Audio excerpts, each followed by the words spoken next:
Hey everyone, it's Colin, how's it going? Nintendo's newest console has been highly anticipated, and it represents a potentially major change to the way we play video games. But should you pick up the Switch?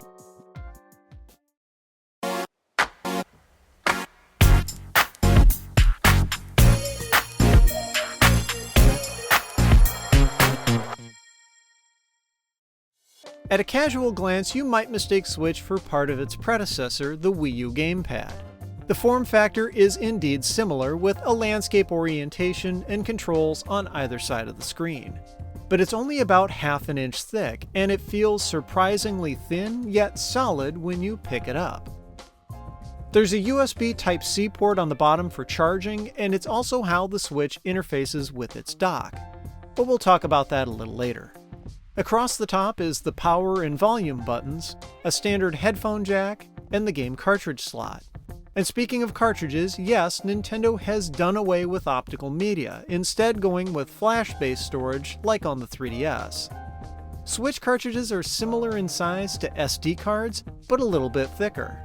The slot on top is in a convenient location, but the rubber hinged door is a bit cumbersome.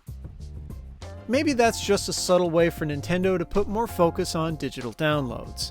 Switch comes with 32 GB of storage built in, though only about 25 gigs are available for games. Around back, there's a micro SD card slot hidden underneath the kickstand, which you can use to expand the storage, though game saves can apparently only be kept on the system's built-in memory. That kickstand incidentally feels a little flimsy, but does a decent job at holding the console at a comfortable angle for tabletop play. But with the controls on either side of the screen, how are you supposed to play like that? Easy, just detach them. Nintendo calls these Joy-Cons, and small buttons on the back allow them to slide up and away. They communicate through Bluetooth, and each has its own battery, which gets recharged when connected to the console.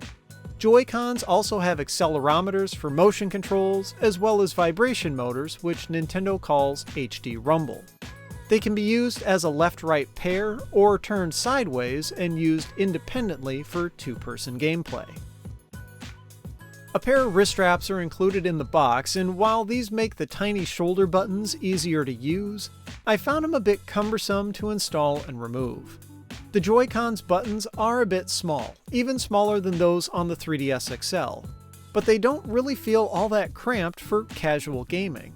For longer sessions, the Joy-Con grip accessory that Nintendo includes makes things much more comfortable. Something that also makes Switch comfortable to play is its display. It's a 6.2-inch capacitive touchscreen, and it gets decently bright. With 720p resolution, it's nice and sharp and offers good viewing angles.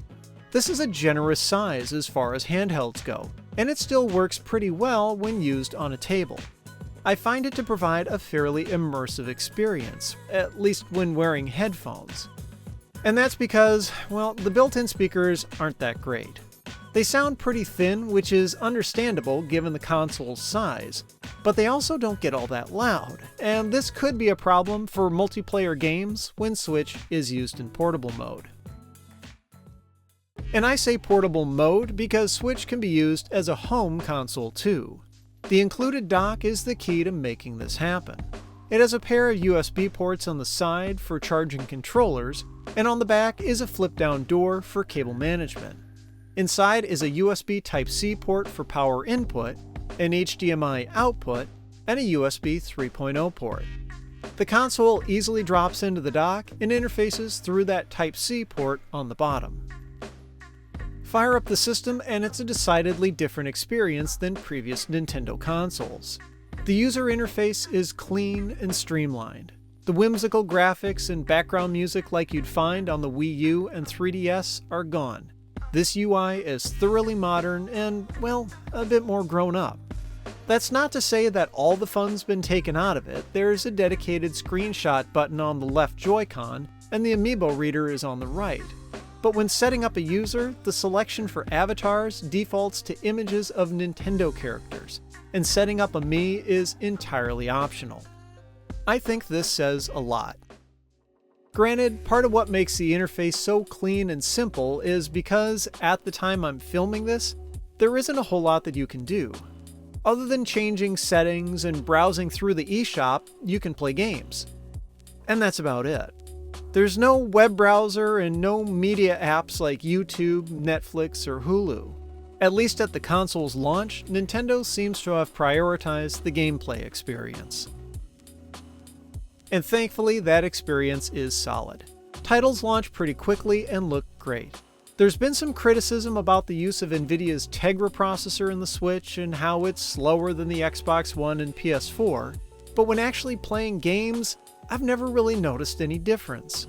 When used as a handheld, Switch clocks down the processor to help reach the 2.5 to 6 hours of battery life that Nintendo promises, but at the same time it only needs to push 720p resolution to the built-in screen. When docked, the CPU runs full speed and the internal fan kicks in so it can offer 1080p for your television. Some games may run at a slightly lower resolution in order to preserve the frame rate. Breath of the Wild, for example, is reported to run at 900p instead of 1080, but unless you purposely sit close to the screen to nitpick the image, you likely won't notice the difference. And besides, it's not like Switch is the only console that's been known to do this. As a home console, the Joy-Cons in their grip make for a perfectly serviceable controller, but for better comfort you may want to consider the Pro Controller.